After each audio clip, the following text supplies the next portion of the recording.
Martapura memang pantas dijuluki sebagai kota Serambi Mekah. Denyut kehidupannya yang syarat dengan nuansa religius kian mengukuhkan citranya sebagai masyarakat yang agamis. Semenjak ratusan tahun lalu hingga sekarang di Kabupaten Banjar banyak terdapat para aulia Allah. Mereka dengan tulus ikhlas serta dedikasi tinggi menyebarkan dakwah. Ulama-ulama tersebut berjasa besar mencetak insan-insan yang berkarakter dan berperilaku Islami.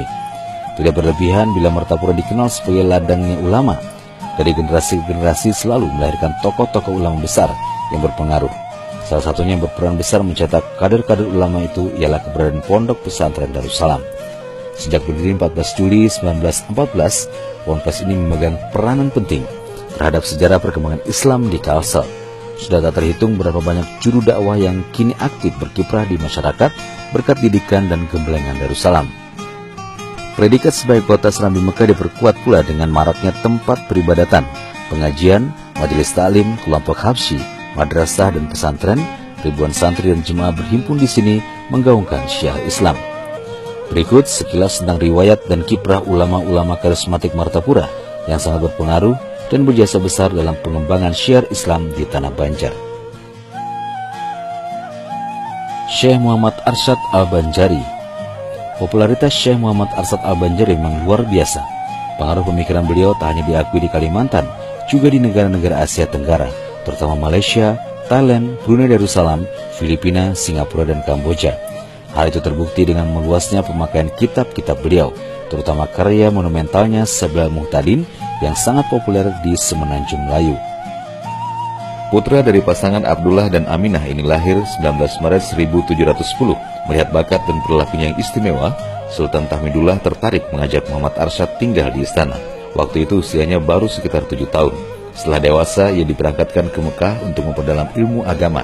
Selain di Mekah, Syekh Arsyad tinggal di rumah khusus yang diberikan Sultan, terletak di kampung Samiyah yang kemudian dikenal sebagai Barhat Banjar. Di Tanah Haramain, beliau berguru kepada sejumlah ulama terkemuka, di antaranya Syekh Muhammad bin Abdul Karim Saman Al-Madani, Syekh Muhammad bin Sulaiman Al-Kurdi, Syekh Atailah bin Ahmad Al-Misri, Ibrahim bin Muhammad Al-Rais Al-Zamzami Al-Maki, dan lain-lain. Setelah belajar selama kurang lebih 30 tahun di Mekah dan 5 tahun di Madinah, Syekh Arsyad pun kembali ke Banua pada Desember 1772 bersama menantu sekaligus sahabatnya, Syekh Abdul Wahab Bugis. Waktu itu yang berkuasa di kerajaan Banjar adalah Pangeran Nata Dilaga bin Sultan Tamjidullah 1761 sampai 1787. Pada usia 105 tahun, tepatnya 13 Oktober 1812, Syekh Arsyad Al-Banjari kembali ke hadirat Allah Subhanahu wa Ta'ala. Untuk mengenang jasa beliau, setiap tahun haulnya diperingati. Tuan Guru Haji Abdurrahman Siddiq atau Guru Sapat lahir di Kampung Dalam Pagar, Martapura tahun 1857 Masehi. Ayahnya Haji Muhammad Afif merupakan keturunan pangeran Diponegoro, sedangkan ibunya Safura binti Mufti Syekh Haji Muhammad Arsyad juga keturunan Datuk Kelampayan. Jadi kedua orang tuanya sama-sama juriat tokoh besar penyebar Islam di Indonesia. Saat usia Abdurrahman Siddiq beranjak dewasa, dia memutuskan untuk memperdalam ilmu agama di Mekah. Disinilah berguru kepada ulama-ulama besar di masa itu. Keulamaan Syekh Abdurrahman lambat laun tersebar di seluruh pelosok kerajaan Indragiri, bahkan hingga pulau Kalimantan, Jawa, Sulawesi, dan Semenanjung Malaya. Selama 20 tahun menjadi mufti di kerajaan Indragiri, beliau tetap membuka pengajian dan mengajari para santri. Tak lama setelah mudik ke Martapura dan Banjarmasin, setiba di Sapat Indragiri, Syekh Abdurrahman jatuh sakit. Senin 10 Maret 1939, akhirnya beliau berpulang ke rahmatullah dalam usia 82 tahun. Ulama sekaliber beliau yang menguasai ilmu syariat, tarekat, hakikat, dan ma'rifat, setelah mengamalkannya dengan penuh istiqomah, sulit dicari penggantinya. Sepanjang hidup beliau didedikasikan untuk berdakwah. Tuan Guru Haji Muhammad Syarwani Abdan atau Guru Bangil lahir di Kampung Melayu Ilir, Martapura tahun 1915. Berdasarkan silsilah M. Syarwani Abdan merupakan zuriat ke-6 Syekh Arsyad Al-Banjari. Sejak kecil ia sudah menaruh minat yang besar untuk mendalami ajaran Islam. Di samping mendapat didikan dari keluarga, ia juga menimba ilmu agama di pesantren Darussalam Martapura, termasuk berguru dengan sejumlah ulama besar di masa itu, seperti Kiai Haji Kasful Anwar, Alimul Fadil Qadi HM Toha, dan Haji Ismail Khatib dalam pagar.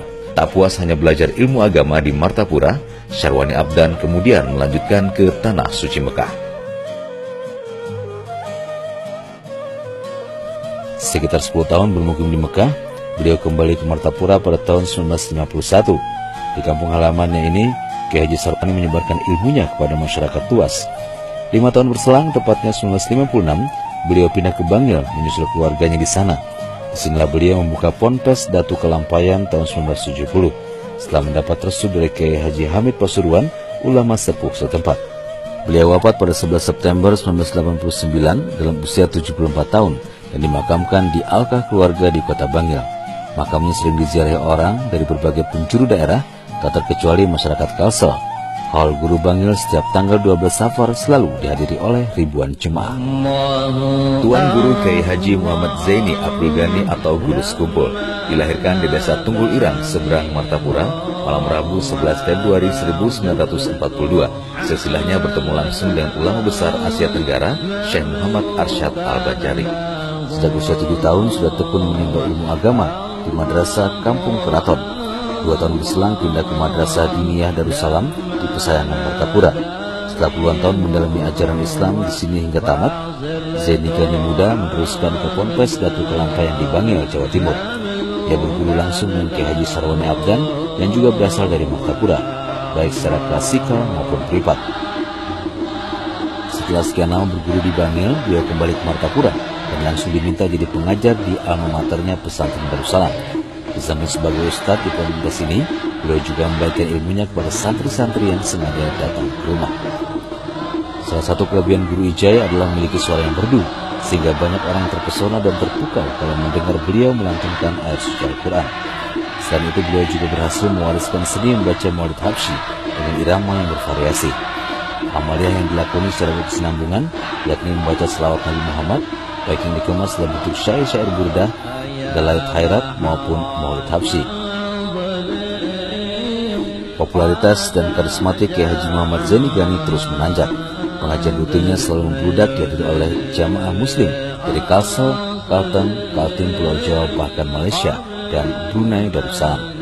Ya Allah ya Azim, Antal Azim, qad ammana amrun azim wa kullu amrin hammana yahun bismika ya azim. Allah ya Azim, Antal Azim, qad ammana amrun azim wa kullu amrin hammana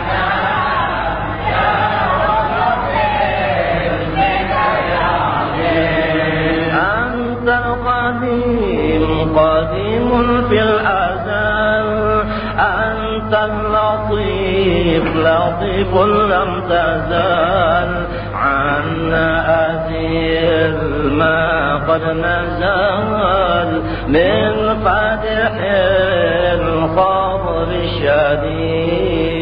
Guru Sekumpul meninggal dunia pada 10 Agustus 2005 di Martapura setelah beberapa hari lamanya dirawat di Singapura, dan kini makamnya setiap hari ramai dikunjungi kaum muslimin yang ingin berziarah. Haul beliau juga setiap tahun selalu diperingati.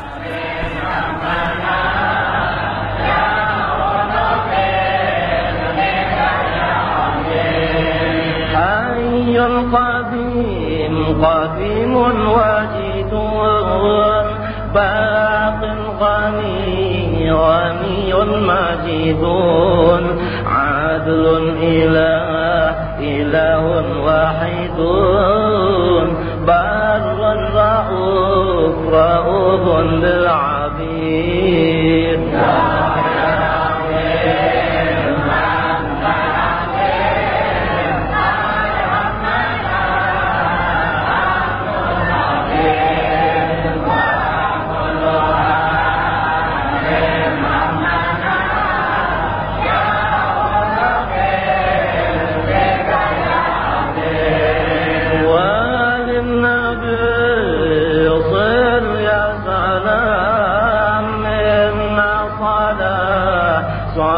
مع سلام وللنبي. Tuan Guru Haji Husin Kadri lahir di Desa Tunggul Irang, Martapura bertepatan dengan peringatan Nuzul Quran, yakni 17 Ramadan 1327 Hijriah, dari pasangan Kiai Haji Ahmad Zaini dan Hajah Sanah. Dan berdasarkan silsilah keluarga dari pihak ibu, bertemu nasab dengan Syekh Arsad Al-Banjari, sedangkan ayahnya juga keturunan ulama besar Kalimantan Selatan. Husin Kadri sejak kecil terbiasa diasuh dalam suasana kehidupan yang kental dengan suasana religius. Proses menuntut ilmunya cukup unik, tidak melewati lembaga pendidikan, format seperti sekolah umum, madrasah atau pesantren, melainkan langsung belajar pada ayah dan kakeknya sendiri. Jadwalnya pun dilakukan pada tengah malam, pasalnya jatah waktu pagi, siang dan sore, bahkan malam ayah dan kakeknya sudah tersita untuk mengajari masyarakat, dan kebiasaan itu dilakoninya sekian tahun lamanya secara berkesinambungan. Selain membina mental spiritual umat lewat pengajian, Kiai Haji Husin Kadri tak lupa pula berdakwah melalui tulisan. Ada 4 karya beliau yang sampai kini jadi pegangan kaum muslimin, yakni Senjata Mukmin, Nurul Hikmah, Kumpulan Khutbah, serta Manasik Haji dan Umrah. Sebenarnya masih ada lagi karya beliau yang lain, yakni mengenai tafsir Al-Quran, namun belum sempat rampung karena keburu dipanggil menghadap Allah Subhanahu wa Ta'ala. Kiai Haji Husin Kadri wafat pada Jumat 26 Jumadil Awal 1387 Hijriah.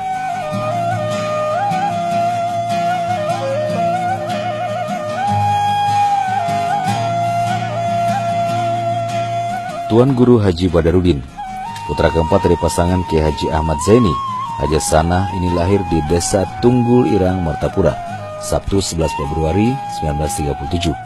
Tinggal di lingkungan keluarga yang taat mengamalkan ajaran Islam, turut membentuk karakternya menjadi pribadi akhlakul karimah dan mencintai ilmu agama.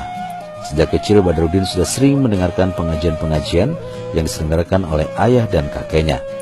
Di samping mendapat gemblengan dari keluarga, ia juga menimba ilmu agama di Madrasah Iqdamul Ulum. Melihat semangat belajar yang tinggi, orang tuanya kemudian memasukkan pula Badarudin ke Ponpes Darussalam. Jadi dalam sehari, yakni pagi dan sore, ia menuntut ilmu di 2 tempat.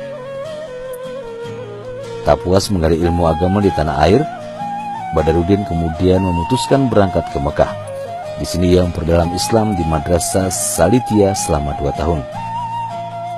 Sekembalinya di Tanah Suci, bukan berarti hasratnya untuk belajar ilmu agama berhenti. Ia terus termotivasi menggalinya pada beberapa ulama ternama Martapura. Guru Ibad, demikian beliau akrab dipanggil, juga menyempatkan diri pergi ke Pulau Jawa untuk berguru dengan ulama dan habaib terkemuka di sana. Dari hasil muhibah beliau, dikenal sebagai orang yang pertama kali membawa dan mengembangkan syair Maulid Habsyi di Kalsel dan sekitarnya. Dengan berbagai kelebihan itu, tak heran bila banyak kalangan yang mengajak beliau untuk tergabung, termasuk dari organisasi politik. Kiai Haji Badarudin pernah menjadi petinggi NU Kalsel, Dewan Penasihat Golkar, anggota Dewan Pertimbangan Agung, dan anggota MPR Pusat selama 2 periode. Kiai Haji Badarudin tutup usia 27 Jumadil Akhir 1413 Hijriah dan dimakamkan di kampung kelahirannya Tunggul Irang, Martapura.